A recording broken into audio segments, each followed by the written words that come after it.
Good morning, everyone. Welcome. Welcome to Westside Unitarian Universalist Church. I am the Reverend Carol Bedeau, and I am privileged to serve here as minister. My pronouns are she, her, and hers. As a Unitarian Universalist congregation, we are committed to transforming the world through liberating love. Here, love unites us in common purpose. Caring connects us in common action, and working together for the good of each and all, our community thrives.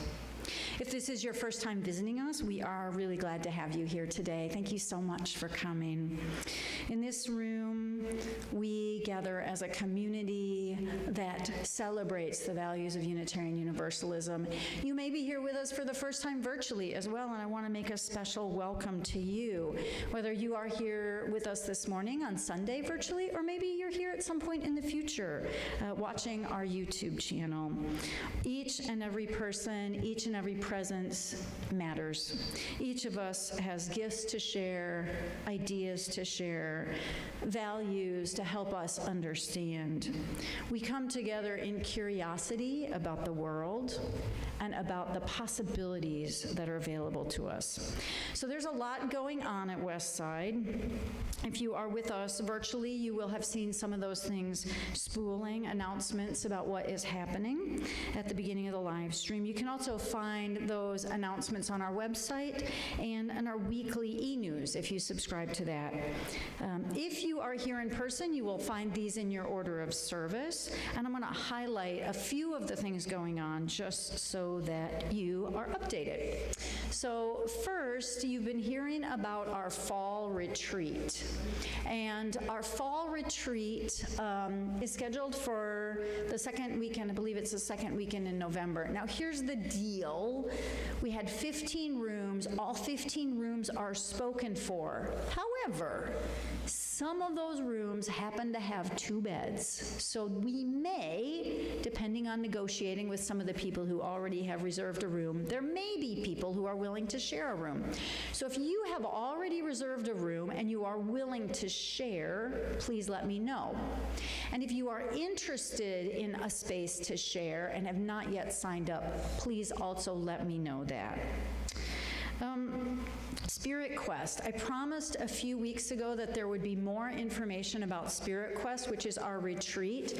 I don't see that we have anything on the table, but I guarantee that 5 minutes into coffee hour, I will make sure there is a sign-up sheet for Spirit Quest on the back table. Spirit Quest is a camping retreat for people who are interested in learning about earth-based spiritual practices and traditions. That is happening let's see if I've got the date here. It's Friday, September 20th through Sunday, September 22nd at Elkmont. The cost for that is $30 per person or $50 for a family. Now, the deal with that is we're camping, so if you want to come, we have to coordinate a little bit how many tents we're using in the space and how many parking spots. So again, I will put a sign-up sheet on the back table, and for those of you who are with us virtually, you can also sign up through our website. Brad is pointing to the order of service. Blah, blah, blah, blah, blah, blah. Use the QR code. Look at that. Everybody, let's give Brad a round of applause for being on top of so many things. There is a QR code that you can sign up using that. Okay. Anything else that we need to point out? Let's see. Cleaning Day. Tuesday, July 30th. Anybody who is willing to show up on the 30th of July to help us out. We have a number of projects we're going to be doing around the building. So we are looking for some helpers. You are welcome to just show up for that, and we would be glad to have your help with that. All right. So, with all the business taken care of, we enter into our time of reflection, of learning. Today we have Mary Levering, who is a beloved longtime Westside member and guest speaker. She's going to be speaking about her experience visiting Selma, Alabama. And we're going to be learning from her today and hopefully being inspired a little bit to think about our own actions and our own way of being in the world. So in a moment, I'm going to invite the bowl to sound, and what I would invite you to do as the bowl sounds is to simply come fully into this room. Take a couple deep breaths, leave behind whatever you brought with you from the world outside, although we together as a community address the cares of the outside world, but become fully present right here, right now, as the bowl sounds.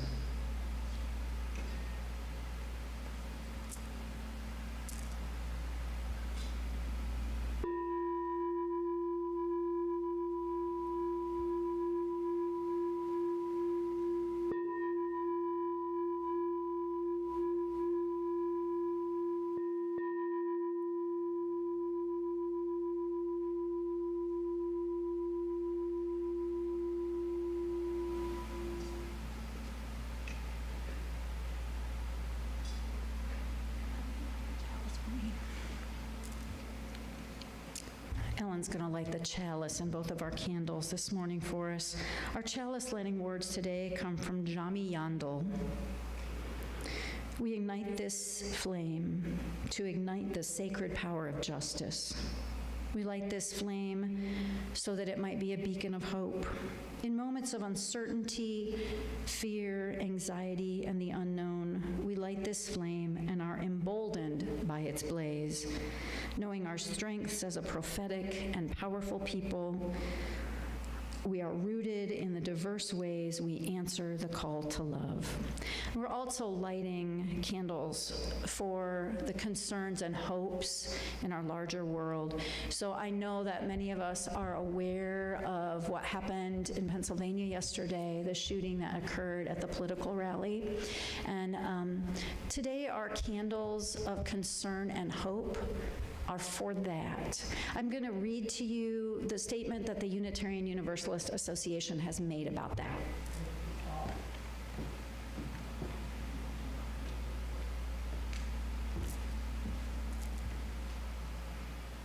For those of you who might not yet have heard about this, there was a shooting at a political rally, and past President Donald Trump was shot in the ear and injured. A couple of individuals in the crowd were killed in that shooting.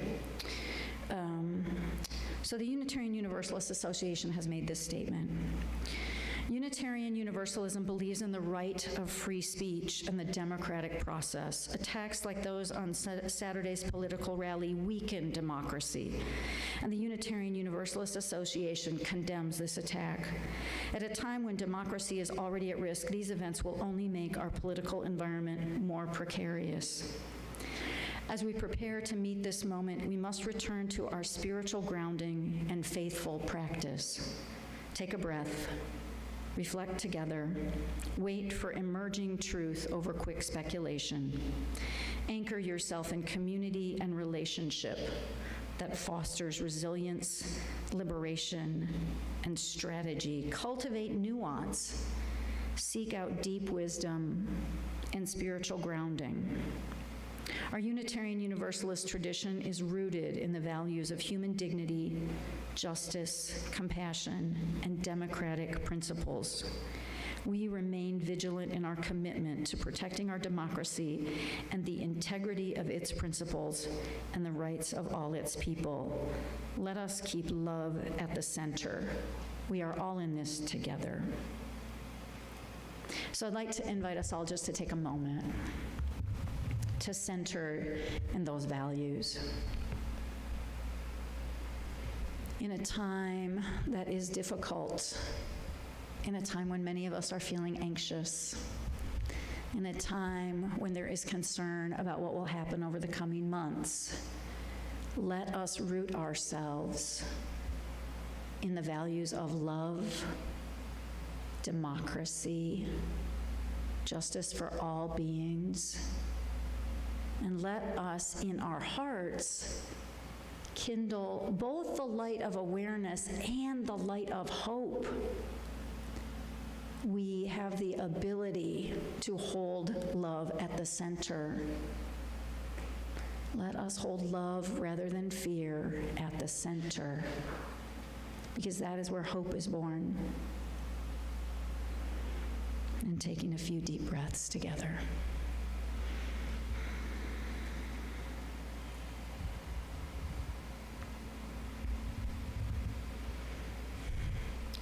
The community provides a circle, a container, where we support each other and where we hold these values sacred. The choir is going to come up and sing a song that is about holding the circle, staying in the circle. So I'm going to invite the choir to come up.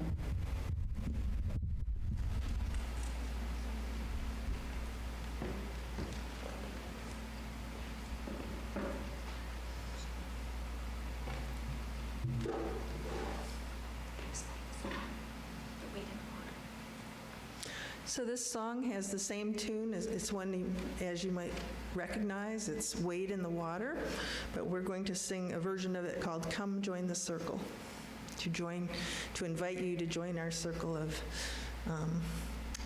meditation and worship.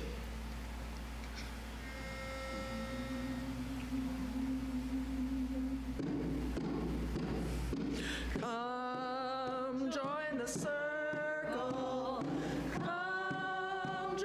Circle, children, come join the circle. Come and join us in the circle. Come join the circle. Come join the circle, children. Come join the circle. Come and join us in the circle. In a circle, we're equal. No one is left out. We all can see each other's eyes. Circle is powerful. It's unbroken. It helps to strengthen all our ties. In a circle, we're equal. No one is left out. We all can see each other's eyes. Circle is powerful. It's unbroken. It helps to strengthen all our ties. Come join the circle. Come join the circle, children. Come join the circle. Come and join us in the circle. Come and join us in the circle. Come and join us in the circle.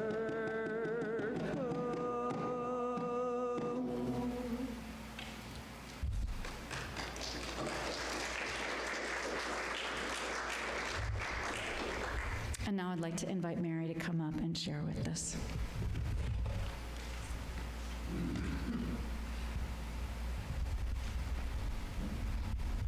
Thank you.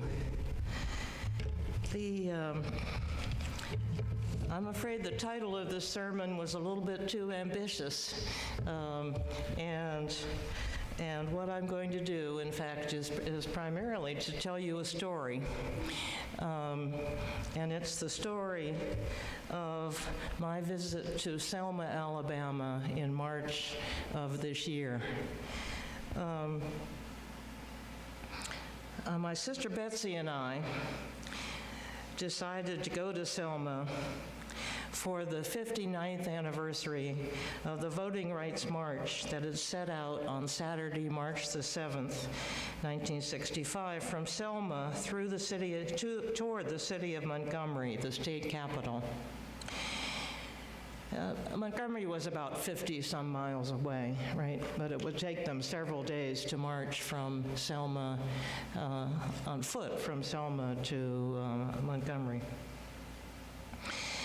On March 7th, those demanding voting rights failed to cross the bridge that spans the Alabama River at Selma, the Edmund Pettus Bridge.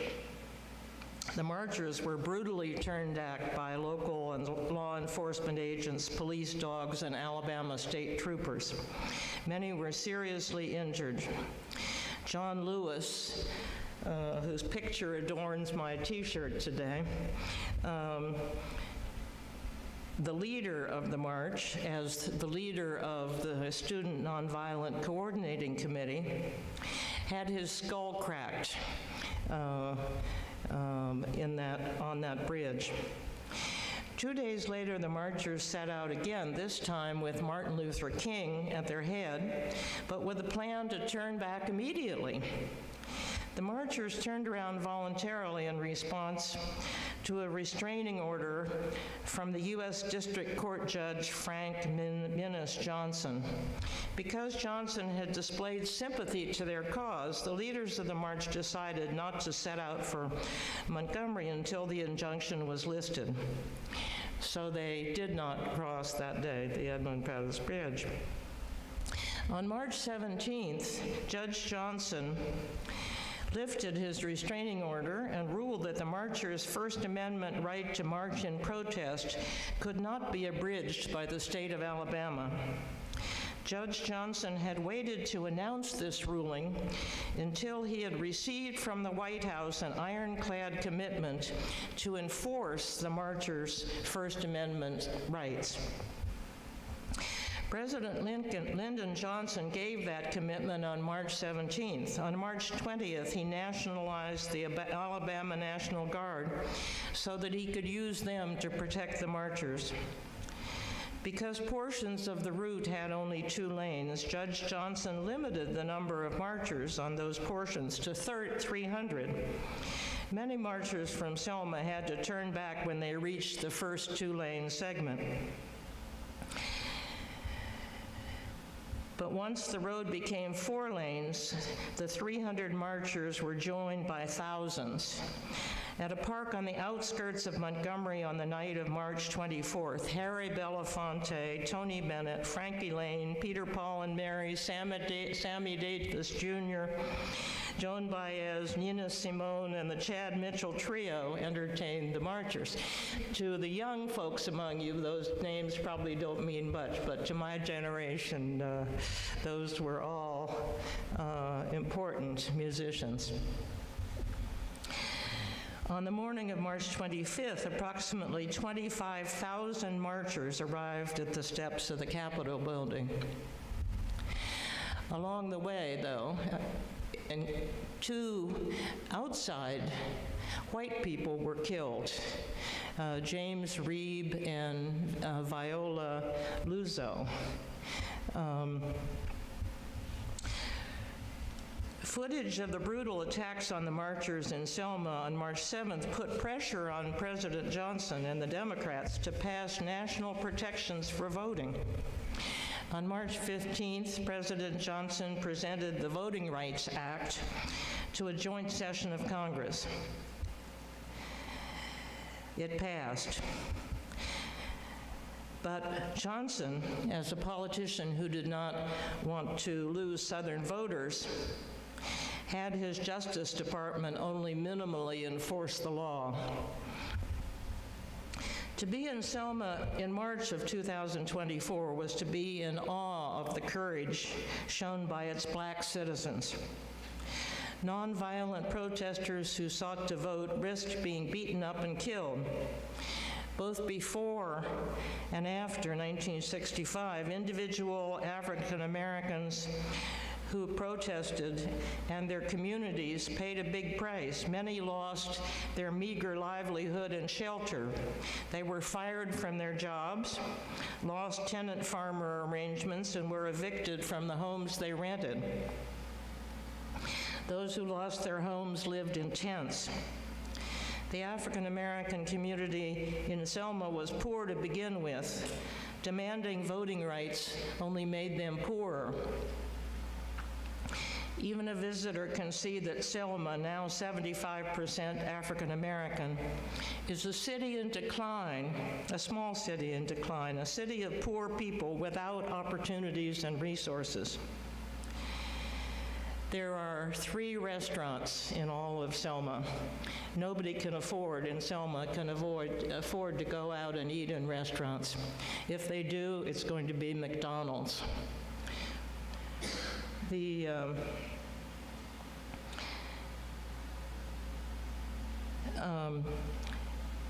As one of its citizens, now a representative in the state legislature, said of her town at church on Sunday morning, the Sunday we were there, "In Selma, we don't have resources, but we make up for it in spirit." And that spirit is actually the topic of my talk today. I've led you through a lot of history, but spirit is the question.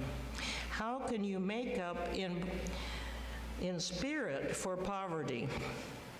The church service in Selma that Betsy and I attended on the Sunday after the celebration of the crossing of the bridge, or rather the event that failed in which blacks failed to cross the bridge. The church service, that service, gave me a clue. When we think about Selma and the civil rights movement, we must remember that from the moment they were loaded into ships in Africa, African Americans were subject to a reign of terror. As slaves, African Americans were kept docile by beatings and threats of death. They were separated from their loved ones, who were often sold to other owners. During Jim Crow, they were kept poor, docile, and without rights by threats and lack of education. Lynching and other forms of murder were very effective. Did you see the recent movie about the murder of Emmett Till? About the mother of Emmett Till? I recommend it if you get a chance. Protestant churches are still central in the lives of African Americans. They are the largest buildings that black people control, so they are where the community gather. African American communities still heavily attend church. The planning for the civil rights marches in Selma, Montgomery, Birmingham, and elsewhere occurred in churches. That's why churches were bombed in Birmingham.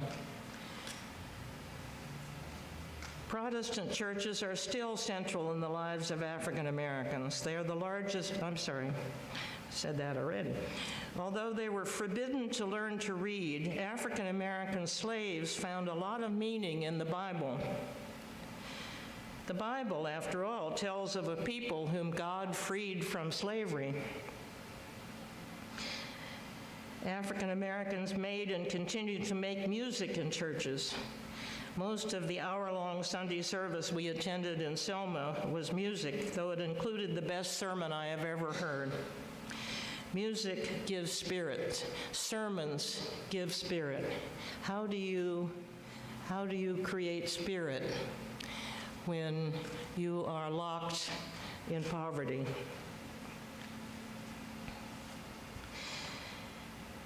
The African American churches teach that Jesus taught that love of God and love of neighbor were God's 2 central commandments, and that people will be judged on whether they help the poor, the hungry, the stranger, and the sick. At churches, blacks learn that when they carry out the confrontations of the civil rights movement, those confrontations must always come from love.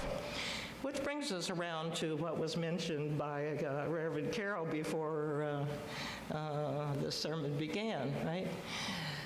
Love needs to be central for us and at the root of everything we do, right?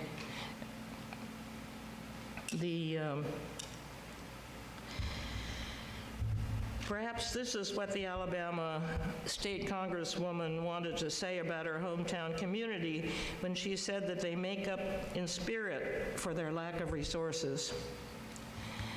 Blacks could survive the lack of property, the lack of jobs, the lack of housing if they stuck together as a community, and if what they did came from a spirit of love.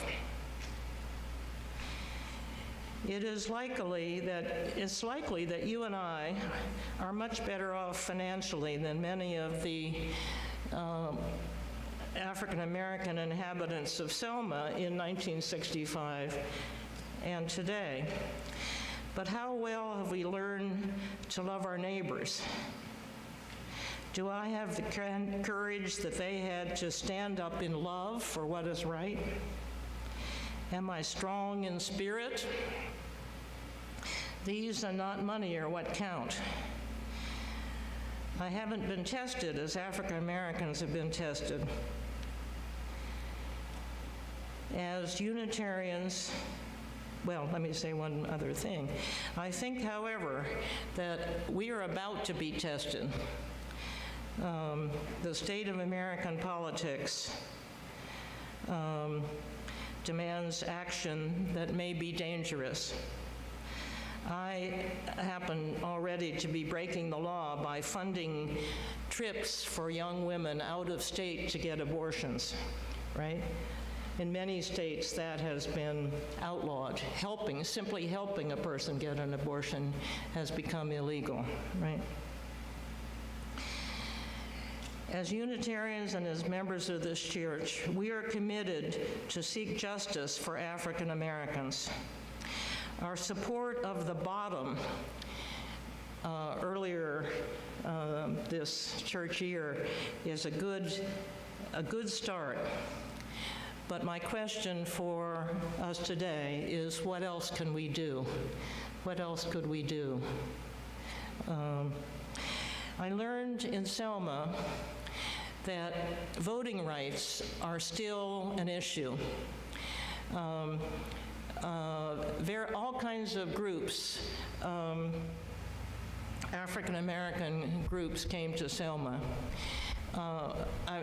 and passed out all kinds of information. I've put on the table where the donation box is a pamphlet that they gave me saying, this is 72 forms of discouraging voting, right? This is 72 forms that are occurring today, right? The voting rights issue is really not solved. Jerry could hold that up if it's just a little pamphlet listing the 72 different ways in which voting is discouraged.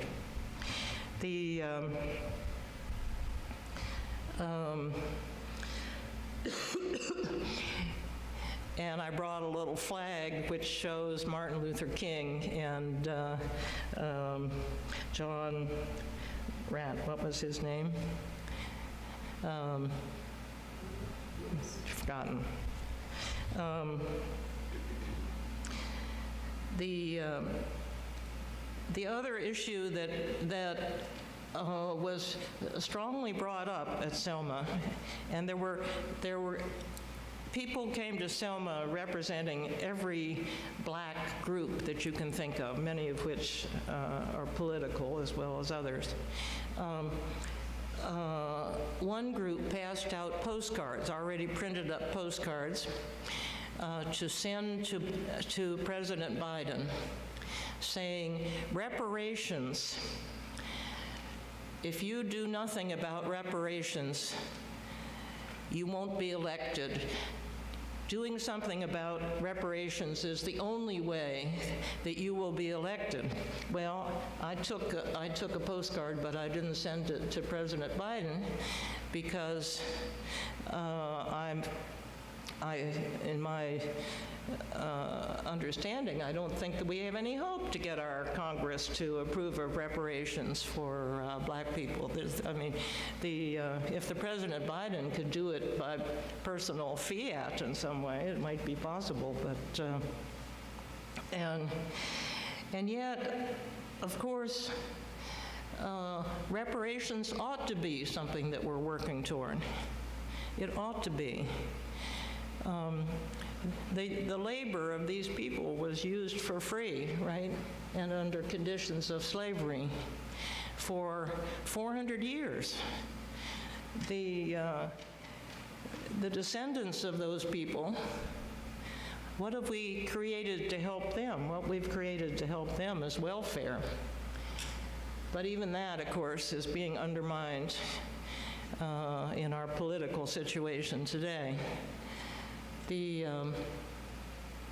But in any case, I learned that these are not dead issues in the minds of perhaps significant numbers of African Americans. I recommend, if you want to get stirred up about and commit yourself to doing something about African American issues, certainly going to Selma is the way to get stirred up and even to hear about it.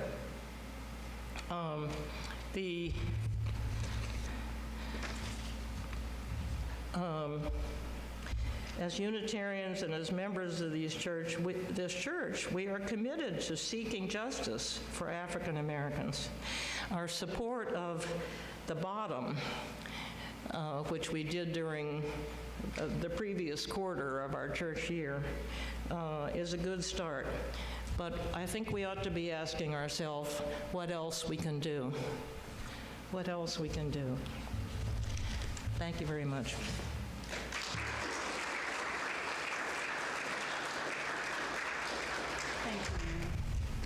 Thank you. So I have a couple answers for that about things that are coming up that we're going to do. So, at this point in our service, we talk about what's called justice and generosity opportunities. And that's our way of saying justice and generosity need to be rooted in love. That's why it's generosity. That's why we don't pass the plate anymore. Instead, what we do is we talk about what we're doing with our resources.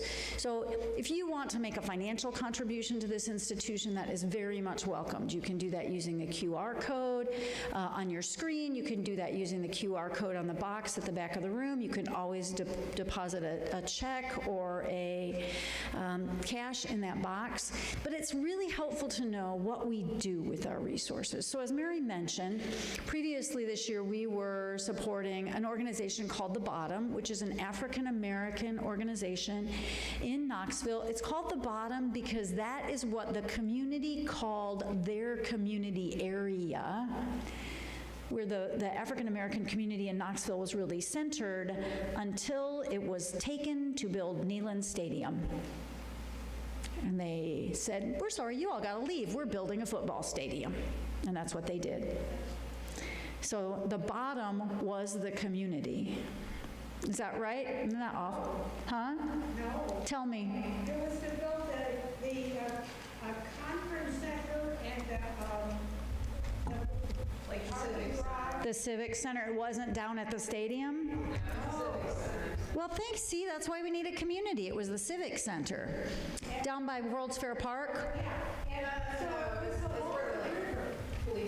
Where the police station is. See, y'all got to help me. Somebody. Do you know one of the things we all got to be careful about is misinformation? Because somebody told me it was the football stadium. Well, good. See, we all got to check each other and we all got to be humble about what we think we know. James White Parkway. Yes, the Parkway was the main thing. Okay. Civic Coliseum and Auditorium. Okay, so thank you for helping me get my geography. The fact remains that it was the community. It was the African American community, and it extended along the river. And it extended, I'm going to repeat what Judy's saying. It extended along the river, which regularly flooded. Mm-hmm. Then as it expanded beyond that, it got to be some very nice, fine homes and a shopping district centered on the black community. And there their desires and their needs, and that whole shopping center got into that. Okay, I'm going to repeat that so you can hear that.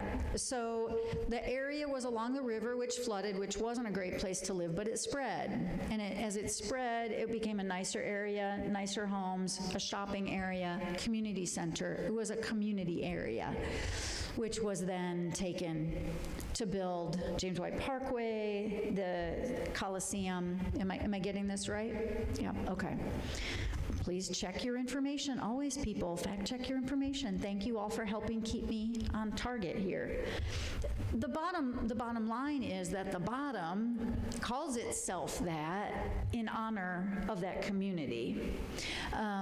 So that's an ongoing relationship we have with that organization. Elizabeth Corbett and Judy Winchester really have been the people that have had the most contact with the bottom.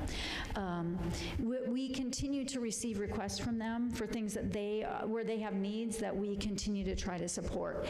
We will probably also have them as a Share the Plate partner again in the next fiscal year. More importantly, one of the things that we are planning to do in the fall is when we visited there recently, I asked them at their bookstore to recommend a book for us, and they recommended a couple of workbooks for white communities that want to learn about racial justice and racial equity. One of them is a workbook. So Elizabeth and I are planning on leading a course, an ongoing adult education course in the fall, using that workbook that they recommended as an adult RE course that will go on for a number of weeks. And then in the winter, one of their leaders, Khalil, who some of you may have heard speak here, Khalil spoke here, we are planning to have Khalil come and lead a couple of workshops for us here at Westside to help us understand how we as a congregation can be doing more to support the African American community here in our local area. So hopefully those are things that will give us a start and give us a place. The other thing that I want to point out is that some of you hear us say the phrase share the plate. What that means is that any donations that you give in any given quarter, the board chooses or identifies one organization to support as a community partner. And so if you write a check or you put some cash in the box or you send us a donation, a portion of that, unless it's designated otherwise, a portion of that goes to our partner, our Share the Plate partner for each quarter. Our current Share the Plate partner is the Unitarian Universalist Association. And I want to tell you why that matters on this particular issue. There are a couple parts of the Unitarian Universalist Association that are particularly relevant right now. One is an organization or a branch of the UUA called UU the Vote, which is about getting movement on voter rights, getting movement on voter activity, and activating voting. So closer to the fall, we're going to have a service specifically about UU the Vote and how that works.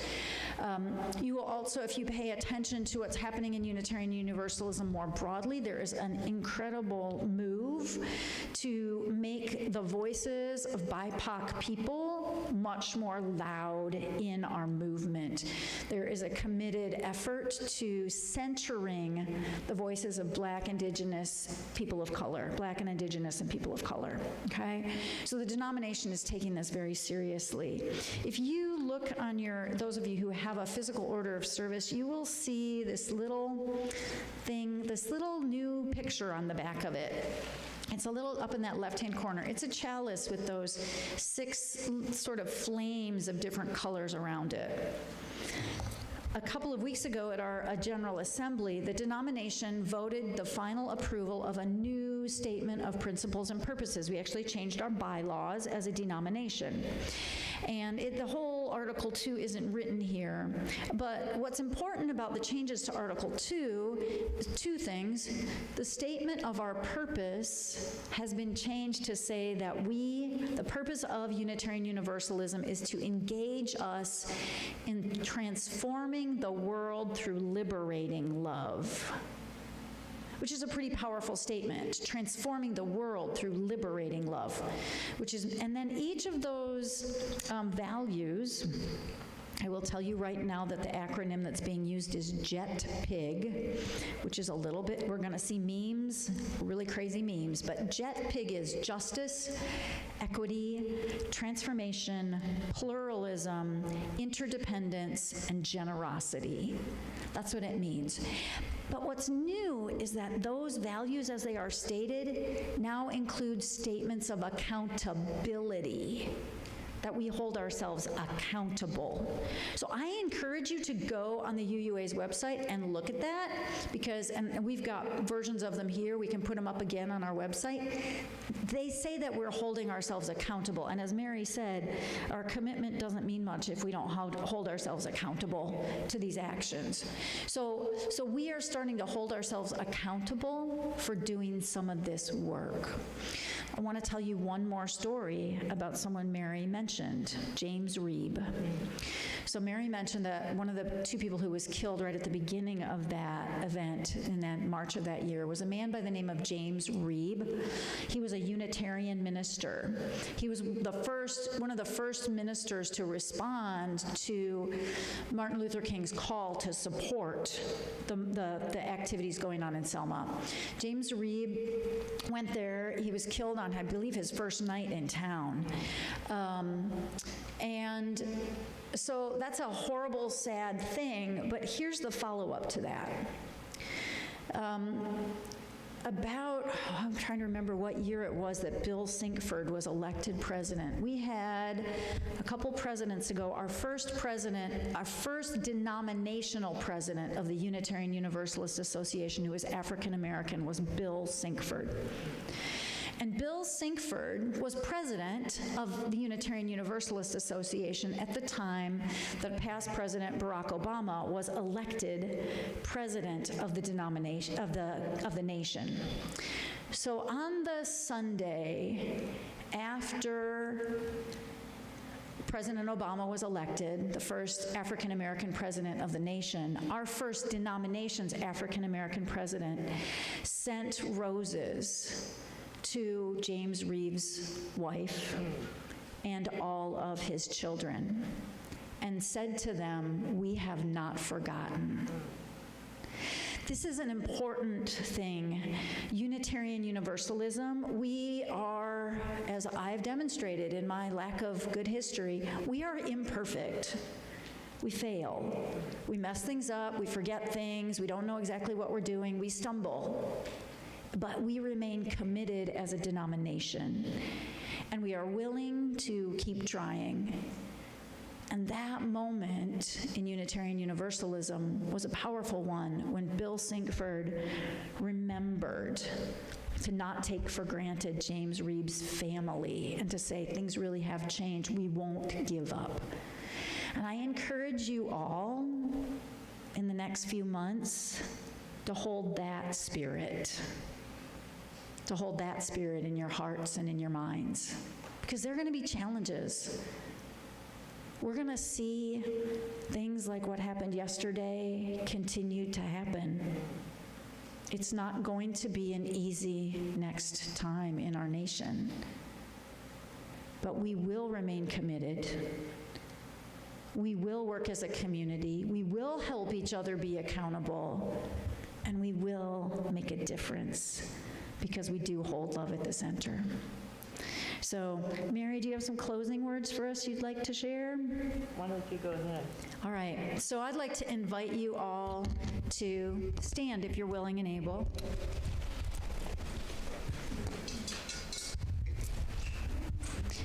You may hold hands if you like. One of the things that's really important is you don't have to hold hands. You get to choose who you want to be and how you want to live.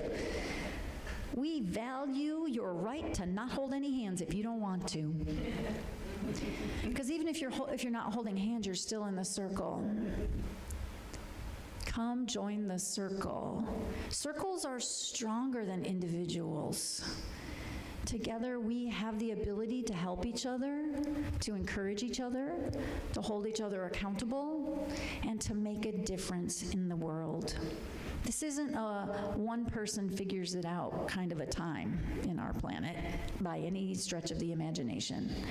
We all need each other. So I invite you to look around at the circle. Look around at the circle. Whether you're here for the first time or the 500th time, your presence matters. Whether you come once a month or once a decade, your presence matters. Each person's contribution counts. So as we go into this day and this week and this month, continue to allow yourself to hold me and others accountable. Continue to allow yourself to be connected and committed, and never, ever, ever give up the spirit of hope and love. Go in peace, go in passion. May it be so.